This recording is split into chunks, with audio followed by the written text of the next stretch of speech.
The Coddling of the American Mind by Greg Lukianoff and Jonathan Haidt. Picture this. You walk into a room at Brown University, one of America's elite institutions, expecting to find students debating the great questions of our time.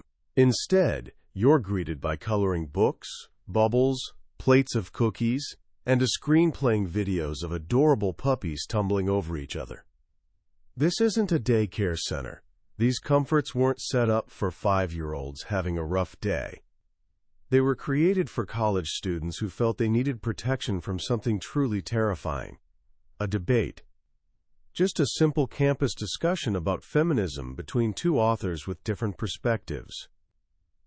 Some students were so concerned that hearing opposing viewpoints might emotionally harm them that they created this safe space to recover.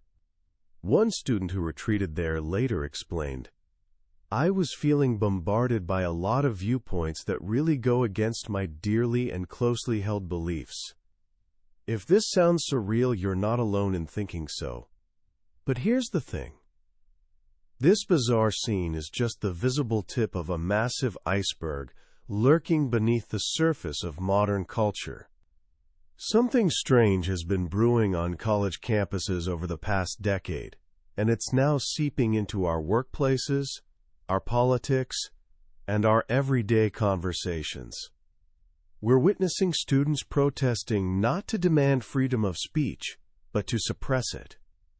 New terms like microaggressions, trigger warnings, and safe spaces have exploded into our vocabulary, leaving older folks scratching their heads and younger people feeling like they're walking through a minefield of potential offense.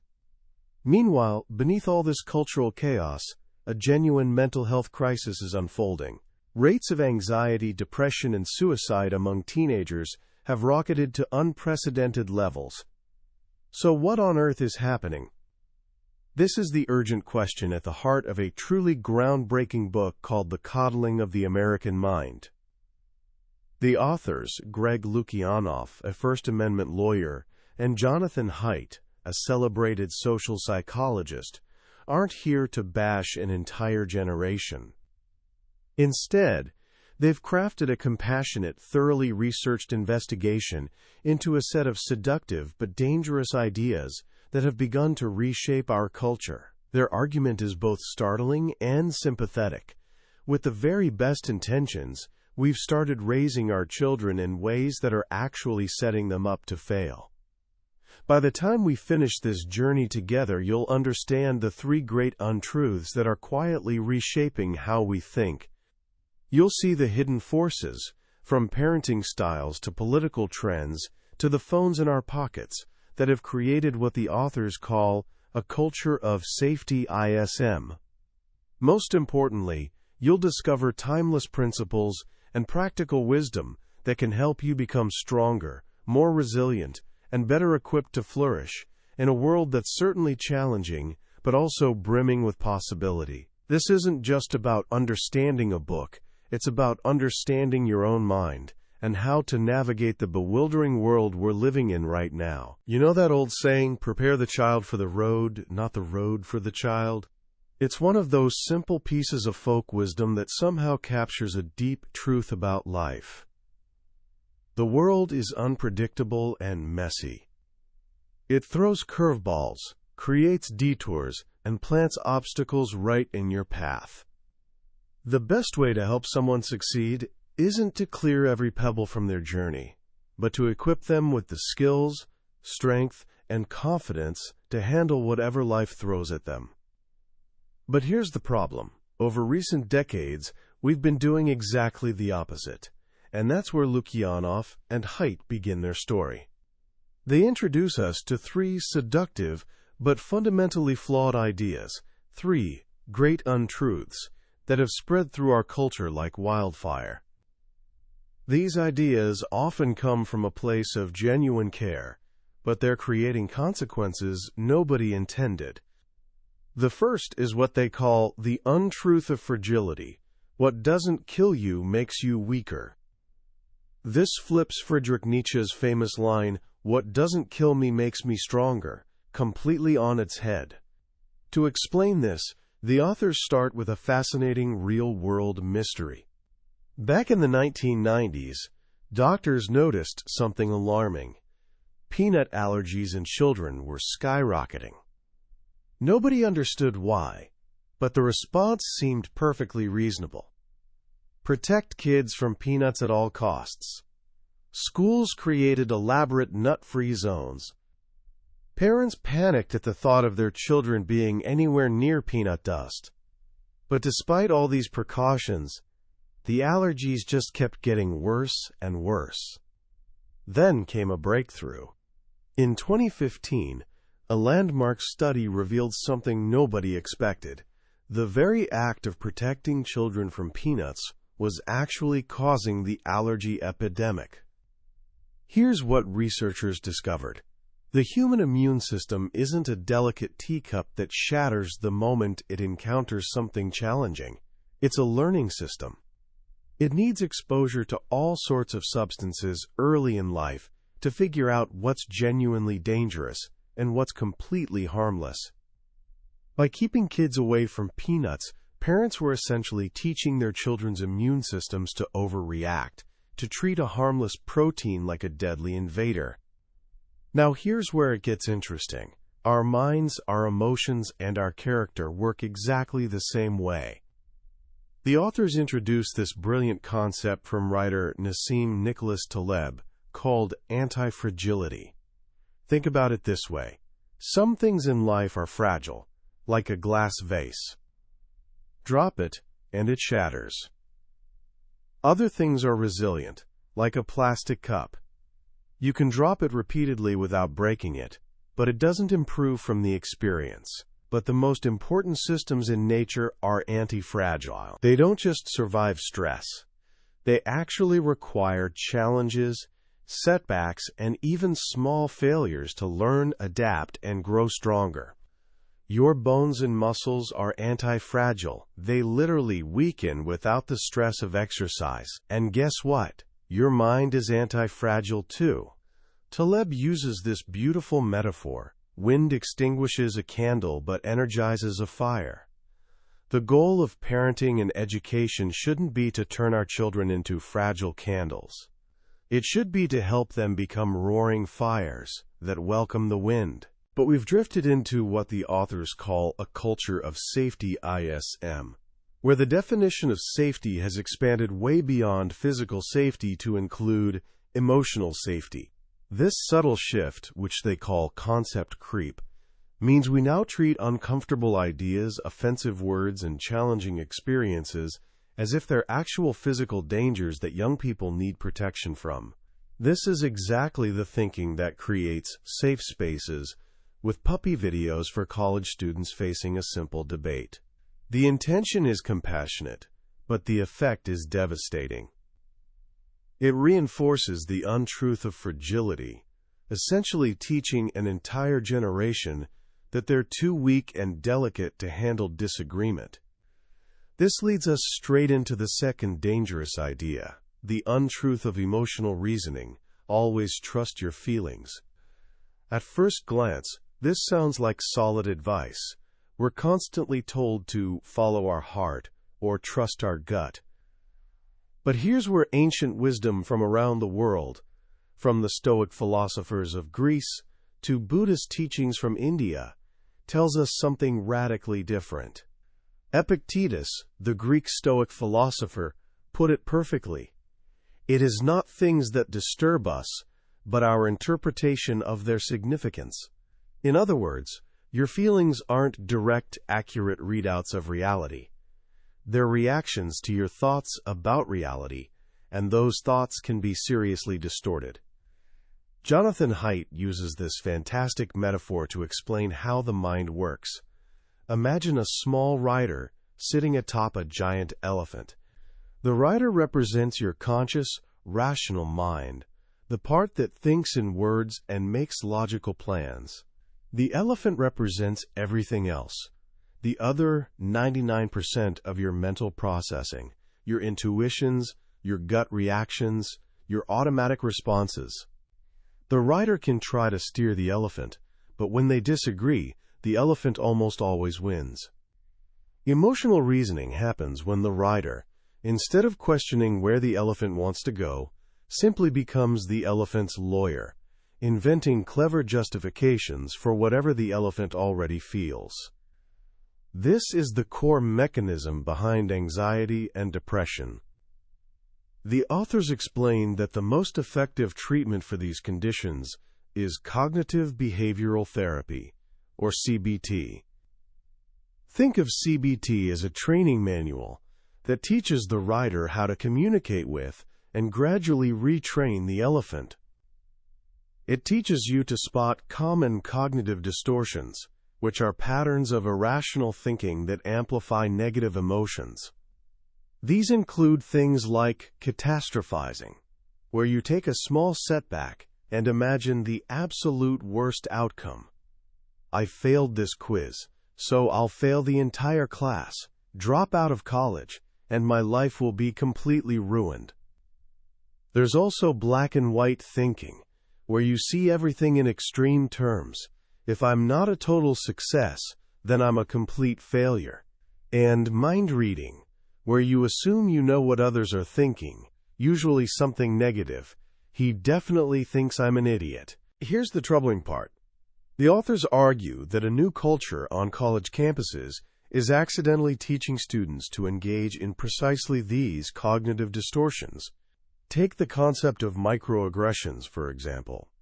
The term refers to small, everyday slights, often completely unintentional, that can communicate hostile messages to people from marginalized groups.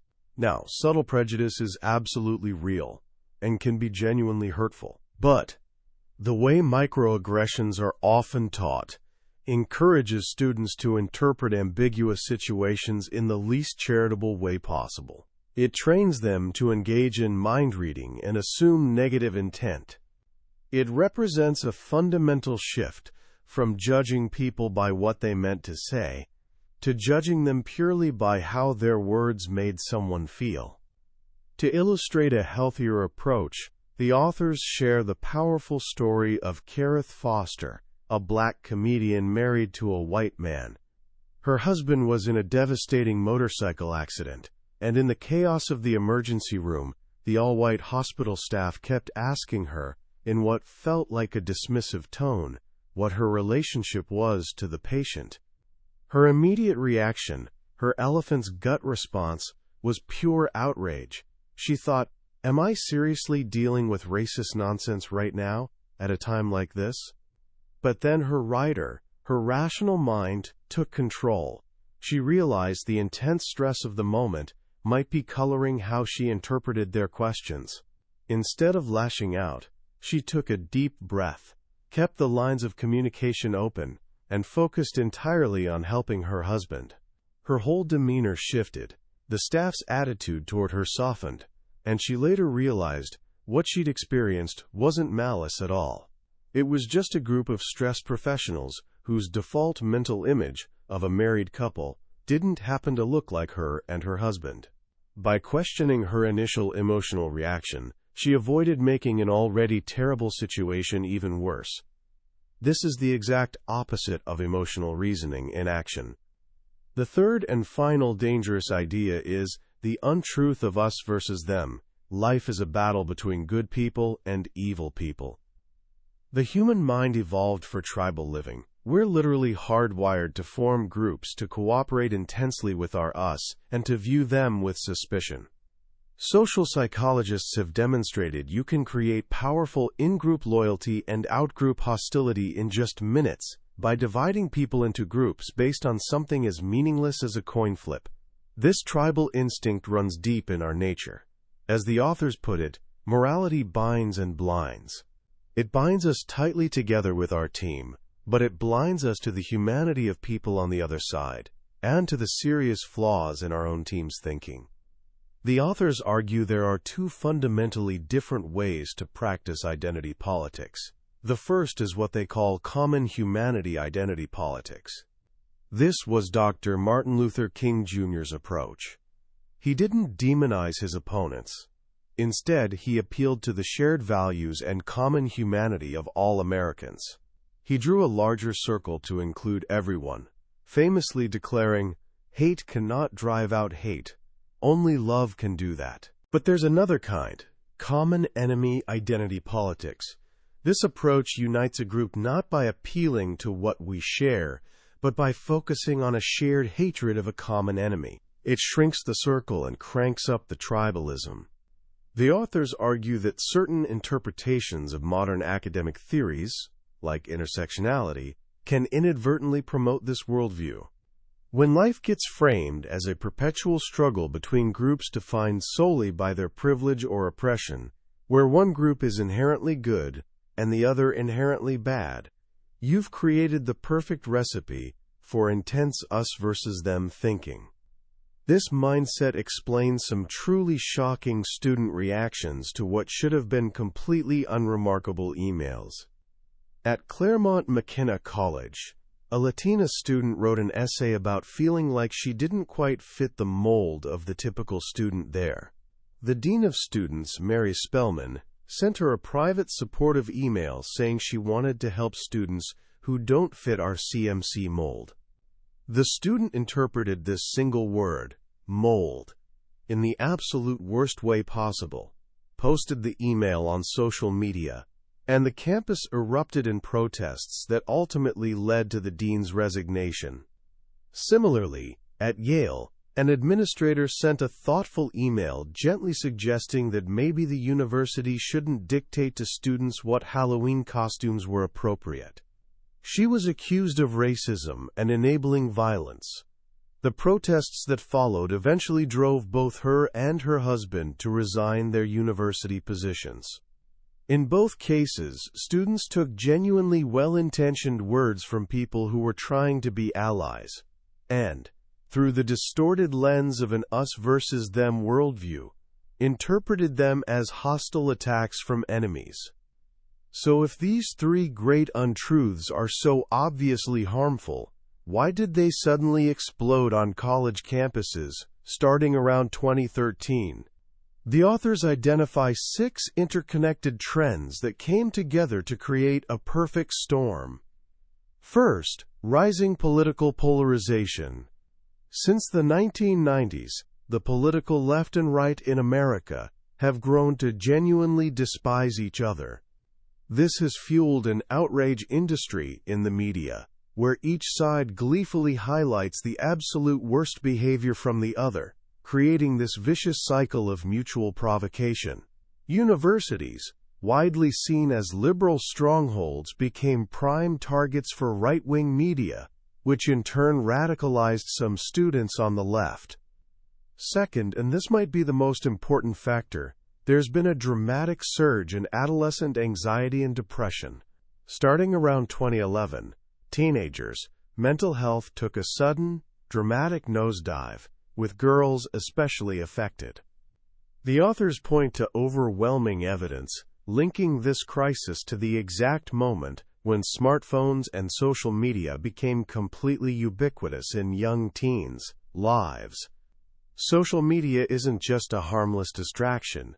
It replaces real-world interaction, exposes girls to constant social comparison and relational aggression, and robs them of sleep.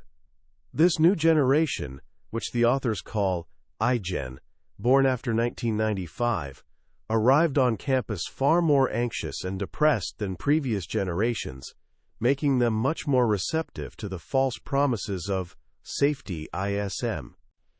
Third, there's been a rise in paranoid parenting. Ever since the high-profile child abductions of the 1980s, parents have become increasingly fearful, even as actual crime rates plummeted to historic lows. This paranoia led to the rise of helicopter parenting, where children's lives get micromanaged and they're protected from every imaginable risk. Fourth, this paranoia directly caused the decline of free play. Unsupervised, somewhat risky play isn't just fun and games. It's absolutely essential for healthy child development. It's how kids learn to manage fear, resolve conflicts on their own, and become genuinely self-reliant. But iGen has been largely deprived of this crucial experience, their time instead packed with structured activities and screen time in what the authors call the great resume arms race to get into a prestigious college. Fifth, there's been explosive growth of campus bureaucracy. As universities transformed into more corporate-style institutions and students became more like customers, a massive administrative layer grew up, focused on things like risk management and student services. This bureaucracy, driven by a cover-your-behind mentality, proved all too willing to create policies and offices, like bias response teams, that reinforced the culture of safety ISM. And finally, there's a new quest for justice. Today's students have grown up witnessing real, undeniable injustices, from viral videos of police brutality to the revelations of the Me Too movement. This has fueled an intense, passionate desire for social justice. But the authors draw a crucial distinction between two kinds of justice. The first kind seeks equality of opportunity, working to remove barriers so everyone gets a fair shot. The second seeks equality of outcomes, insisting that if any group isn't represented in a field in exact proportion to their share of the population, it's automatic proof of systemic injustice. This second approach, while coming from a place of genuine compassion, can lead to a worldview that sees oppression absolutely everywhere and shuts down any inquiry into alternative explanations, treating differing opinions not as honest mistakes, but as evidence of evil intent. When you weave these 6 threads together, the full picture comes into sharp focus. A generation raised to be more fearful and less resilient arrived at politically polarized universities run by risk-averse bureaucracies, all while being constantly immersed in an outrage-fueling social media environment. It's really no wonder the 3 great untruths found such incredibly fertile ground. But here's the good news. The book doesn't end on that depressing note. The authors firmly believe these trends can be reversed. They offer a compelling vision for what they call wising up. For parents, it means actively rejecting paranoid parenting and giving children back the precious gift of unsupervised play and real independence, preparing them for the road ahead, not trying to smooth every bump in the road. It means teaching them the basic tools of CBT so they can learn to master their own thoughts instead of being enslaved by them. And it means modeling intellectual humility and what's called the principle of charity, teaching children to see common humanity in others instead of dividing the world into friends and enemies. For universities, it means recommitting to their fundamental purpose, their core reason for existing, the fearless pursuit of truth.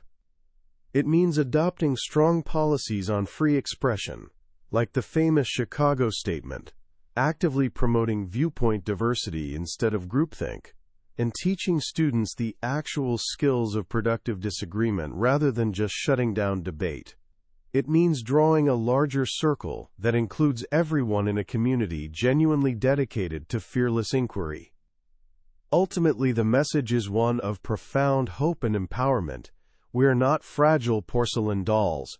Our feelings are not infallible guides to reality. And life is not a simplistic battle between absolutely good people and purely evil ones. By understanding and embracing these deeper truths, we can begin building stronger minds, healthier communities, and a genuinely wiser society. The Coddling of the American Mind is one of those genuinely rare books that fundamentally changes how you see the world around you. It's not an angry political rant from one side of the aisle. It's not a crotchety complaint about kids these days. Instead, it's a deeply empathetic and meticulously researched diagnosis of our current cultural moment. The authors act as wise, compassionate guides, helping us understand that many of the troubling trends we're witnessing, the rising anxiety, the intense political division, the hair-trigger culture of outrage, aren't the fault of one particular generation. They're the unintended consequences of good intentions that went seriously awry, of a society that, in its sincere effort to protect its children, has inadvertently made them more psychologically vulnerable. The most powerful lesson for me is this concept of anti-fragility, the revolutionary idea that we actually need challenges, setbacks, and even small doses of difficulty and pain to grow stronger, flies directly in the face of the culture of safety ISM. It reminds us that resilience isn't some magical quality you're either born with or without.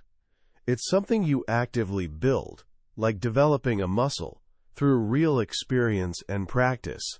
The peanut allergy story serves as the perfect metaphor for our entire cultural moment. In our well-intentioned attempt to create a perfectly sterile, risk-free bubble for our children, we may actually be crippling their psychological immune systems, leaving them completely unprepared for the beautiful, messy, and challenging world that's waiting for them. So how can we actually apply this wisdom in our own lives, starting right now, today?